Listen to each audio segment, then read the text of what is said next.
पहले दिन कप्तान गिल ने दिखाया अपना क्लास। एजबेस्टन टेस्ट में रच दिया इतिहास। जब एजबेस्टन टेस्ट मुकाबले से पहले शुभमन गिल कप्तान की प्रेस वार्ता हुई, उनसे पूछा गया कि यार एजबेस्टन के मैदान पर तो भारतीय टीम एक भी मुकाबला आज तक अभी तक क्रिकेटिंग इतिहास में नहीं जीती हुई है। बड़े बड़े सूरवीर, बड़े बड़े महावीर यहाँ पर खेले हुए हैं, एक से एक धाकड़ खिलाड़ी यहाँ पर भारतीय टीम का प्रतिनिधित्व कर चुके हैं, लेकिन वो जब कारनामा नहीं कर पाए, वो जब एक भी मुकाबला नहीं जीता पाए, तो आपकी ये युवा नई नवेली टीम क्या एजबेस्टन टेस्ट मुकाबला जीत सकती है? तो उन्होंने कहा कि आप किसी डाउट में हो क्या?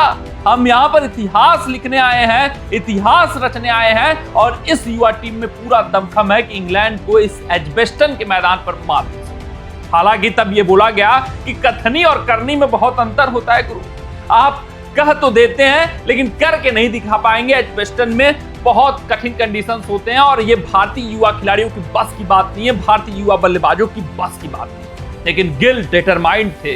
गिल बतौर लीडर उतरे इस श्रृंखला में। गिल ने दिखाया है कि उन्होंने बहुत मेहनत किया है, बहुत संयम बरता है, साथ ही साथ एक प्रॉपर प्लानिंग के साथ इस टेस्ट मुकाबले में बल्लेबाजी करते हुए दिखे। पहले मुकाबले में जो गलती हुई थी वो गिल को लगा, समझ में आ गई कि भाई एक छोर पे एक खिलाड़ी को टिकना था, डटना था, अड़ना था, तभी कोलैप्स को रोका जा सकता है। और वो जिम्मेदारी कौन लेता?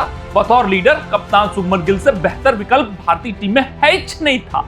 और शुभमन गिल ने वो दायित्व लिया, एक मजे हुए खिलाड़ी की तरह, एक परिपक्व बल्लेबाज की तरह टिके, डटे, अड़े, स्थितियों और परिस्थितियों का सम्मान किया। भारतीय टीम जब मझधार में रही, जब विकेट गिरे, तो संयमित ढंग से क्रिकेट खेला और अपने साथी खिलाड़ी को अपने साथ लिया। और लगातार जब विकेट गिरे तो भी जो नया खिलाड़ी आ रहा था उसको सूझबूझ से खेलने का सुझाव दिया, अपना संयम बरता, बेहतरीन, अद्भुत, अविश्वसनीय, अकल्पनीय शतक ठोक डाला। एक मास्टर क्लास इनिंग है ये। इनिंग जो है पिछले टेस्ट मुकाबले की जो शतकीय पारी थी उससे कहीं बेहतर है।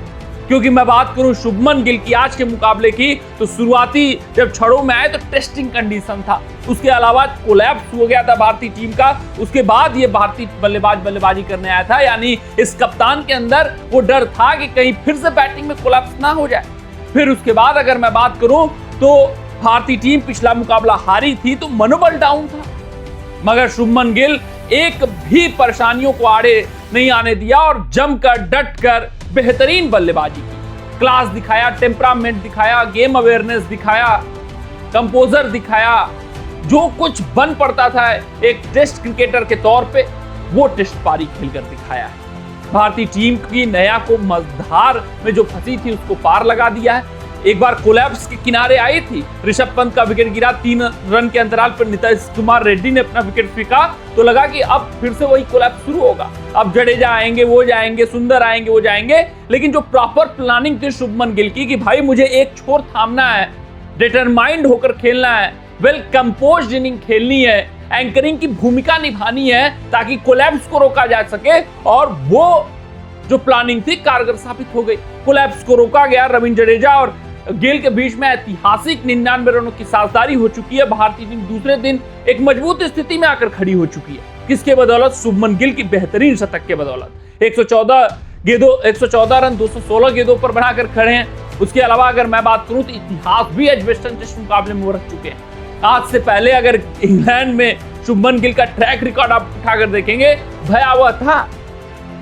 लेकिन इस श्रृंखला में वो 2 टेस्ट सेंचुरीज मार चुके हैं, बतौर कप्तान मार चुके हैं। यही नहीं, बैक टू बैक सेंचुरीज आई हैं और ऐसा वो करने वाले चौथे खिलाड़ी भारतीय बने हैं जो बतौर कप्तान बैक टू बैक सेंचुरीज मारे हों। अगर मैं बात करूं, विजय हजारे जी ने 164 रन पहले टेस्ट मुकाबले में और दूसरे टेस्ट मुकाबले की पहली पारी में 155 मारा था। सुनील गावस्कर जी ने 116 रन पहले टेस्ट मुकाबले में और दूसरे टेस्ट मुकाबले की पहली पारी में 205 रन। वहीं किंग कोहली ने 115 पहले टेस्ट में, फिर दूसरे पारी में 141, फिर दूसरे टेस्ट में 147।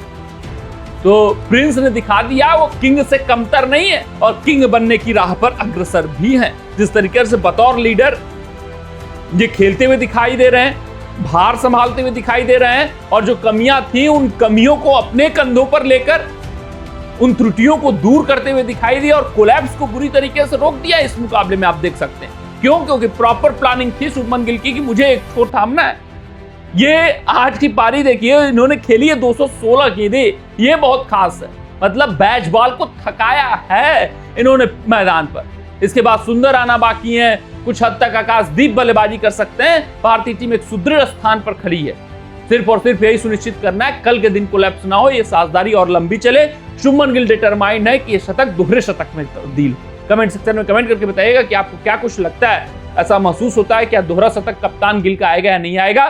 लेकिन भाई कप्तान गिल की ये पारी आपको कैसी लगी, कमेंट सेक्शन में अपना राय जरूर बताइएगा। मिलते हैं आपसे अगली रिपोर्ट में, तब तक अपना ध्यान दें, सुरक्षित रहें, स्वस्थ रहें, मस्त रहें। जय हिंद, जय भारत।